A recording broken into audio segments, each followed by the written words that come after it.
I'm sure looking back on times growing up with your family, you probably got in fights with your brothers or sisters. I know I did. My brothers and sisters and I would get into fights. And I remember I was about 8 years old and I got in a fight with my older sister and I smacked her in the face. And you know what happened? I mean, she saw thousands of stars, of course, but she whacked me in the face. And then I ran crying to my other sister and told her what happened and told her that she had slapped me. And you know what my other sister said? That I was wrong for slapping her to begin with. And of course, I cried and felt even worse. And that felt worse than actually being slapped. Her criticizing me for slapping my sister. And from then on, I never slapped them. And I'm very grateful that that happened. I can use that same analogy for today. In Jesus' gospel, he says that if someone does something against you, don't seek revenge and do it back to them for two wrongs. Don't make a right.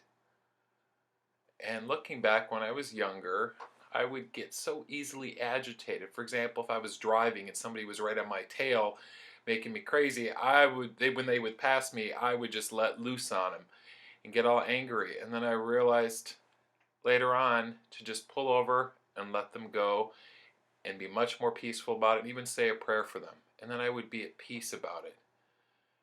So when I was younger, yeah, I would have got mad and blown up at them and harbored all this resentment, and some other person, innocent, could walk up to me and they'd get the brunt of it. So I had to stop letting those types of situations influence me, and that made me feel better. And I've had some times where people have come up to me and just let me have it or sent me, a nasty email. And years ago, I might have given it right back to them, but it never helped. It just made things worse. It was just like pouring gasoline on an open fire. Since then, if that has happened where someone has come up and let me have it or been very angry with me, I've stayed calm and said, I'll think about that. I'll get back to you later. Thank you. And that person tends to become much more calm and they apologize for blowing up. And so we talk it out and we resolve it.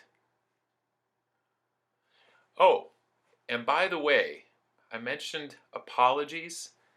It's so important that if we've done something wrong to somebody, that we go to them and apologize for what we've done. People tend to think that when we apologize, it makes us weak.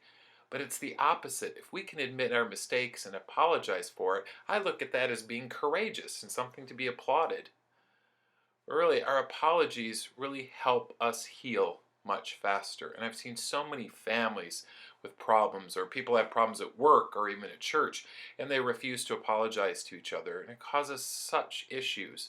But if people were more apologetic, there would be much more peace in family, work, in the church environment, and in the world. So thank you, and God bless you.